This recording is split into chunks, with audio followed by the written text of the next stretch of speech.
El video anterior sobre el papel de los países en la Guerra de Malvinas explotó, y la sección de comentarios se convirtió en un verdadero campo de batalla histórico.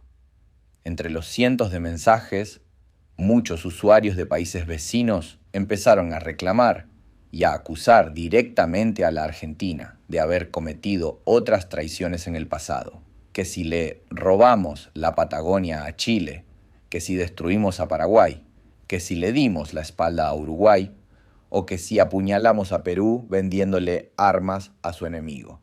Por eso, en este video vamos a poner las cartas sobre la mesa y vamos a analizar uno por uno esos conflictos históricos que hoy generan tanto recelo en el continente.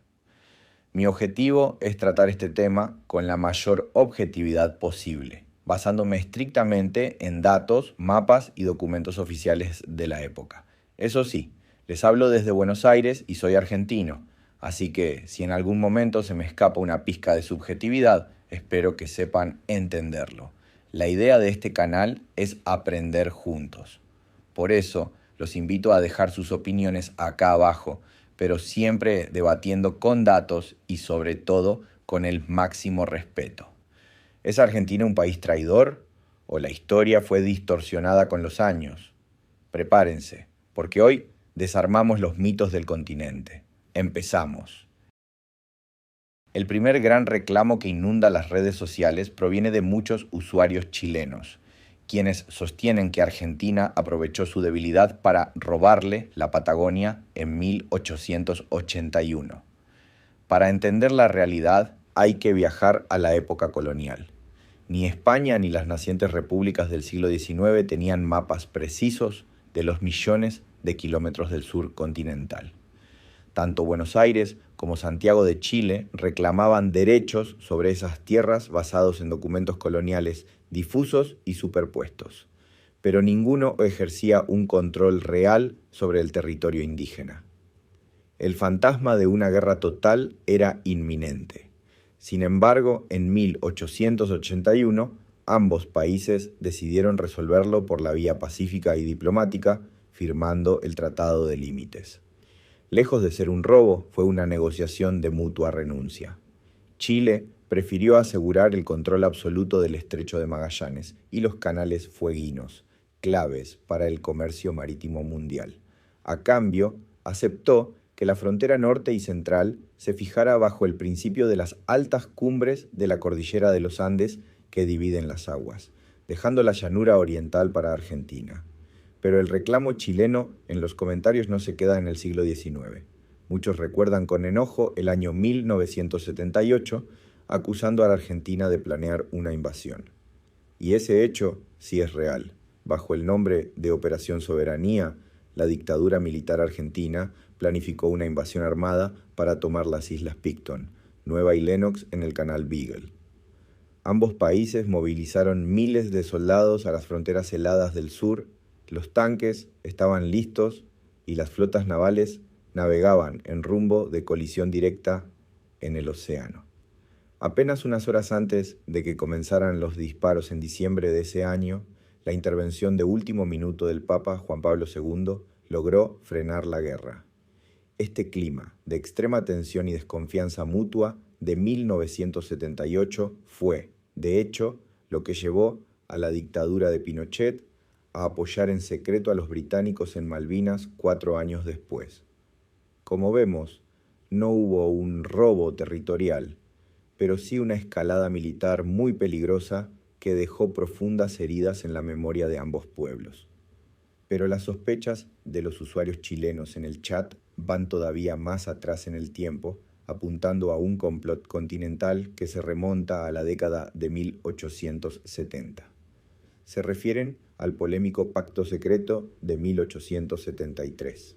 Originalmente, este fue un tratado de alianza defensiva, firmado en la sombra por Perú y Bolivia, para proteger sus recursos naturales frente al avance chileno. Buscando aislar por completo a Santiago, Lima y La Paz, invitaron formalmente a la Argentina a unirse a la alianza aprovechando los fuertes pleitos fronterizos que Buenos Aires tenía con Chile por la Patagonia.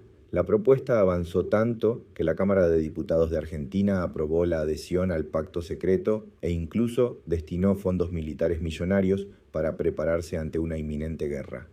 Sin embargo, el Senado argentino congeló el proyecto y finalmente rechazó firmar la alianza debido a desconfianzas territoriales con Bolivia y al temor de provocar una alianza armada entre Chile y Brasil.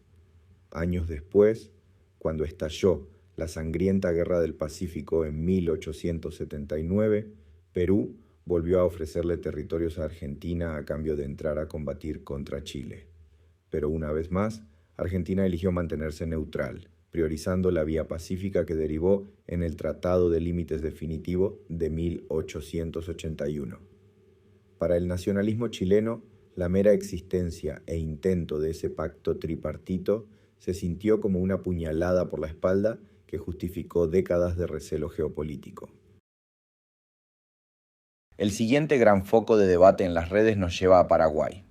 Entre 1864 y 1870 se libró el conflicto más sangriento de la historia de Sudamérica. En los comentarios, muchos usuarios señalan la dureza de Argentina al entrar en esa guerra y recuerdan la terrible estadística de que casi toda la población masculina mayor de 13 años fue devastada, y esa cifra es trágicamente real.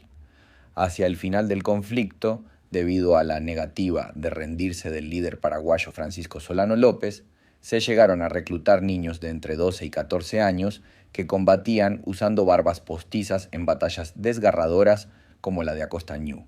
Sin embargo, en el debate de las redes sociales se suele obviar un dato fundamental: ¿cómo y por qué la Argentina entró en el conflicto?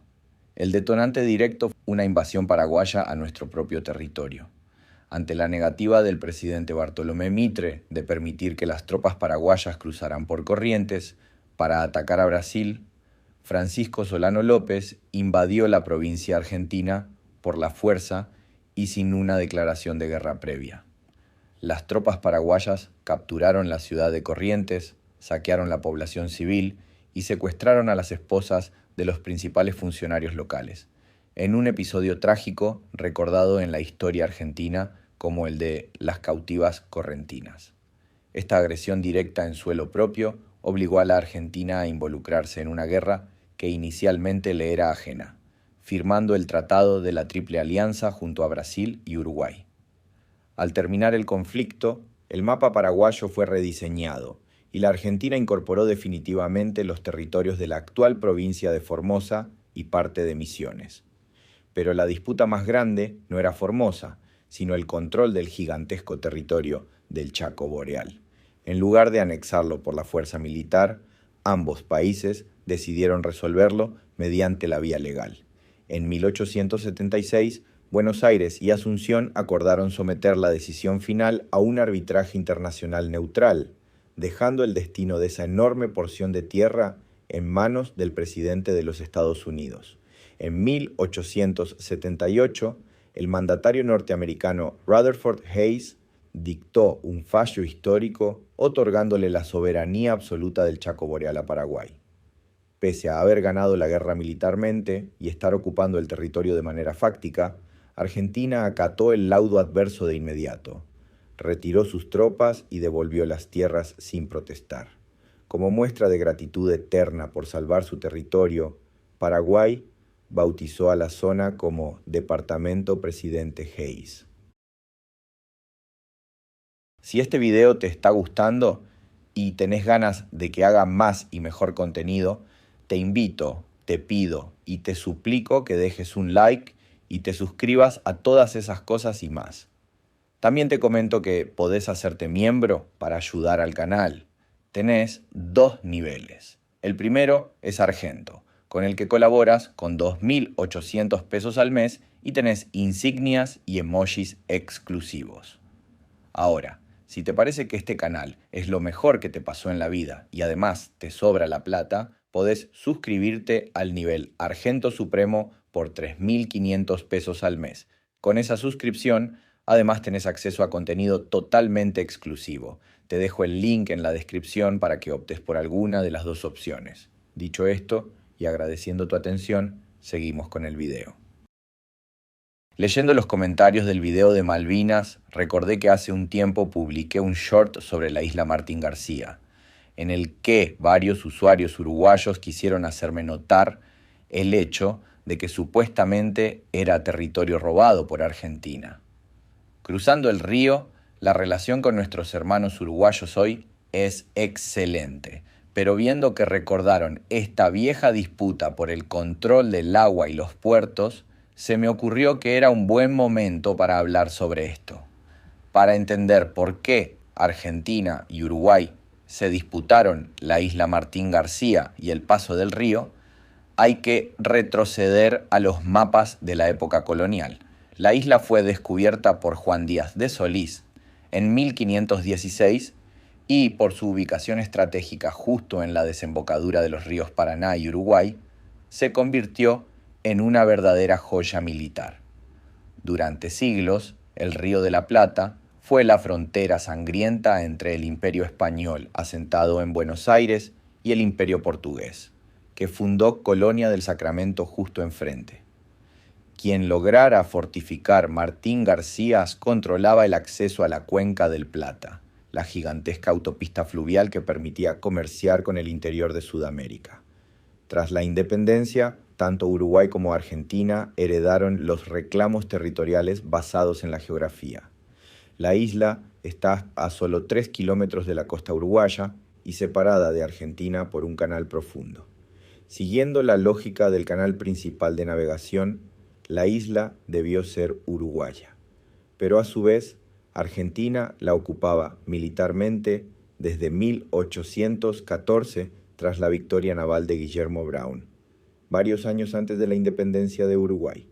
Buenos Aires defendió su soberanía a capa y espada, argumentando el principio de posesión efectiva, y la convirtió en una fortaleza militar impenetrable, usándola incluso años más tarde como prisión para presidentes argentinos derrocados. La tensión por el control de estas aguas estalló en 1907 con la llamada Doctrina Ceballos. El canciller argentino Estanislao Ceballos lanzó una tesis jurídica explosiva. Sostuvo que el tratado de 1828, que independizó a Uruguay, solo le daba derecho a usar la costa, pero que la totalidad de las aguas del río pertenecían a la Argentina. Bajo esta polémica doctrina, Argentina pretendía que los barcos uruguayos le pidieran autorización para navegar frente a sus propios puertos, lo que paralizó el comercio de Montevideo. Uruguay rechazó esto de inmediato y comenzó a armar sus buques buscando el respaldo militar de Brasil frente a lo que consideraban una asfixia imperialista de Buenos Aires. La crisis casi desata una guerra naval, pero la salida de Ceballos calmó las aguas. El conflicto de soberanía del río recién se resolvió de forma definitiva en 1973, con el Tratado del Río de la Plata. Para destrabar el problema de Martín García, se aplicó una solución jurídica única. La isla quedó bajo soberanía argentina como un enclave rodeado por el lecho fluvial de jurisdicción uruguaya, mientras que las aguas del río se declararon de uso común para la navegación de ambos países. El tratado también estableció que la isla debe ser utilizada exclusivamente como una reserva natural destinada a la conservación de la flora y fauna, prohibiendo cualquier uso militar futuro y cerrando así más de un siglo de tensiones. El último gran reclamo que inunda las redes sociales proviene de nuestros hermanos peruanos. Nos acusan de haber cometido la peor de las traiciones en 1995. Se refieren a la Guerra del Cenepa, un conflicto armado fronterizo entre Perú y Ecuador. En pleno combate se descubrió que desde la Argentina se estaban enviando toneladas de armas a Ecuador. Para el pueblo peruano, esto fue una puñalada traicionera por la espalda, especialmente viniendo del país que ellos tanto habían apoyado y defendido con aviones Mirage durante la Guerra de Malvinas. Y el reclamo de nuestros hermanos peruanos es 100% legítimo. Pero la verdad detrás de este escándalo es mucho más oscura. La República Argentina como Estado jamás aprobó esa venta, ni fue una decisión de su pueblo. El contrabando fue ejecutado por una asociación ilícita criminal y secreta de la que formaba parte el mismísimo presidente Carlos Menem, junto a altos funcionarios corruptos y traficantes internacionales. Esta banda delictiva falsificó decretos confidenciales para saquear los arsenales oficiales del ejército argentino, enviando miles de fusiles FAL y municiones a Ecuador, simulando que el destino legal era Venezuela o Panamá. Fue un acto de corrupción mafiosa pura y dura y no una política de Estado. El desprecio de esta organización criminal por la vida fue tal que, cuando la justicia federal los empezó a acorralar, decidieron borrar las pruebas cometiendo un atentado contra su propio pueblo. El 3 de noviembre de 1995, la banda destruyó intencionalmente la fábrica militar de Río Tercero en la provincia de Córdoba para ocultar los faltantes de las armas contrabandeadas. La masiva explosión dejó 7 muertos, más de 300 heridos y una ciudad en ruinas. Años después, la justicia argentina condenó penalmente a los miembros de esta asociación ilícita por contrabando agravado, demostrando ante la historia que el pueblo argentino no traicionó a Perú. Fue víctima de la misma mafia que ejecutó el contrabando. Tras el fallo, el Estado argentino pidió disculpas formales a Lima. Pero antes de cerrar el debate en los comentarios, hay un dato histórico oculto que casi nadie menciona y que va a dejar mudos a muchos en las redes. La Argentina no fue la única. En esa misma guerra de 1995, el propio gobierno de Chile también le vendió y proveyó armas a Ecuador mientras combatía contra Perú. El escándalo estalló años más tarde cuando el ex subsecretario de Aviación chileno admitió públicamente que mantuvieron los envíos de pertrechos militares a Ecuador en pleno conflicto bélico. Esto demuestra que los oscuros intereses políticos de los años 90 jugaron sus propias cartas en las sombras, desligando por completo el honor, el respeto y el cariño real que existe entre nuestros pueblos. Como pudimos ver, la historia de nuestro continente está llena de matices, errores políticos y tensiones, pero las decisiones de los gobernantes de turno no definen el sentir de sus pueblos. La hermandad y el respeto mutuo entre nuestras naciones siempre estuvo y estará por encima de los secretos de pasillo del poder. Si te gustó esta investigación y querés que sigamos desarmando los mitos más polémicos de la historia regional, reventá el botón de me gusta y suscríbete al canal activando la campanita. Gracias por llegar hasta acá. Mi nombre es Facundo y me despido hasta el próximo video desde el mejor país del mundo.